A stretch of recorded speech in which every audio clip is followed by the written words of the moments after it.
Bismillahirrahmanirrahim. Welcome to all of you. In today's session, I am going to discuss about a very important topic, that is about the subject-verb agreement. But within the subject-verb agreement, here we are going to discuss about all those points which are related to one.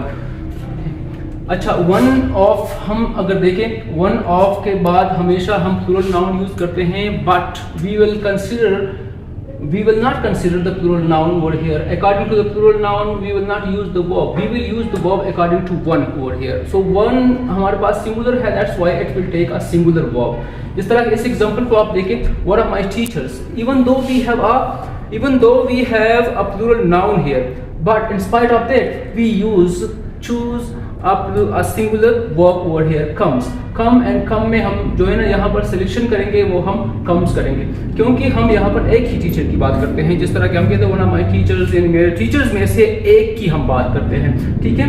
अब one of आता है, उसके बाद plural noun है, फिर हमारे पास एक relative pronoun आता है।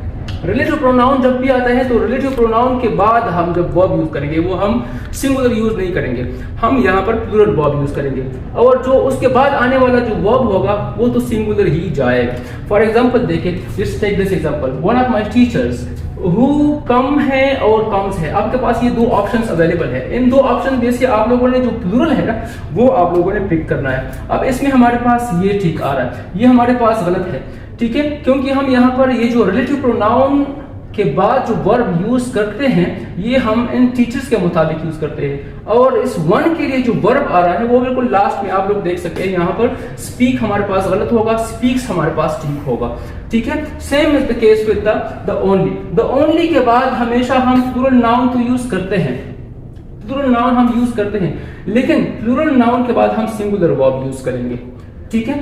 अब ये वाला केस, द ओनली वाला केस और वन वाला केस बिल्कुल सिमिलर है, लेकिन अब हम रिलेटिव प्रोनाउन वाला केस जो है ना इस द ओनली वन वाले सेंटेंसेस में पुट करते हैं, तो वहां पर फिर हम प्लूरल वर्ब यूज नहीं करेंगे।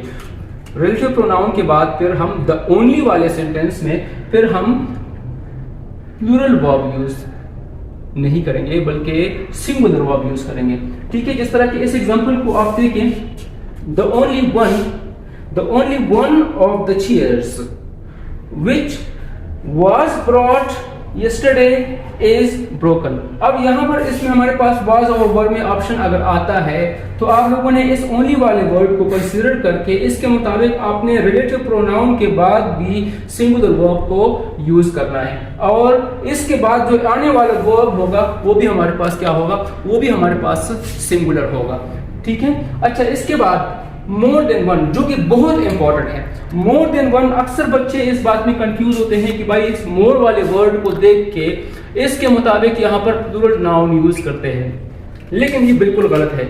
अकॉर्डिंग टू इंग्लिश ग्रामर अगर हम देखें, मोर देन वन के बाद हम यहाँ पर सिंगुलर नाउन यूज करेंगे, and it will always take a singular verb. More than word, दोबारा रिपीट करता हूँ कि मोर देन वन के बाद हमेशा हम सिंगुलर नाउन यूज करेंगे, जो कि ऑकवर्ड भी लगता है। हम अक्सर सेंटेंसेस में स्पोकन इंग्लिश में हमें ऑकवर्ड लगता है, but according to strict grammar rules we use single noun over here, and right after this single noun we use a singular verb. Let's take example, more than one student आया है और students आया है। आप लोगों ने जो है ना यहाँ पर स्टूडेंट्स को क्रॉस करके स्टूडेंट को पिक करना है, क्योंकि मोर देन वन के बाद जो है ना हम सिंगुलर नाउन यूज करते हैं, और सिमिलरली यहाँ पर सिंगुलर वर्ब भी हम यूज करते हैं। लेट्स टेक अनदर एग्जांपल, जिस तरह कि इसको देखिए, more than one question will be the correct one, more than one question was difficult.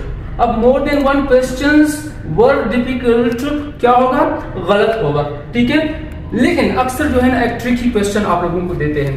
Tricky question क्या करते हैं, वन वाला वर्ड तो अवेलेबल है, वन वाला वर्ड आपके सेंटेंस में अवेलेबल है, अब आपने यहाँ पर वन के बाद जो ये 100 यूज हुआ है, इस 100 के मुताबिक आपने यहाँ पर सिंगुलर नाउन यूज नहीं करना है, बल्कि प्लूरल नाउन यूज करना है, और प्लूरल नाउन के साथ आपने प्लूरल वर्ब भी यूज करना है, ठीक है। अच्छा, ये पॉइंट दोबारा रिपीट करता हूँ, मोर देन वन के बाद हम सिंगुलर नाउन यूज करते हैं, singular noun will take a singular verb. This is an example, more than one student was present yesterday.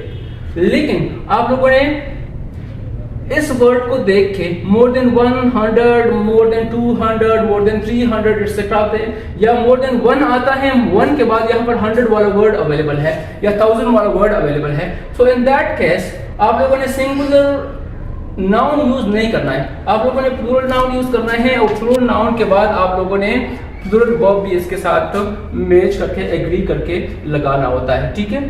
अच्छा, नेक्स्ट हमारे पास मेनी है और मेनी आ है, ये भी बहुत इंपॉर्टेंट है, अक्सर एमसीक्यूज में आता है, ठीक है।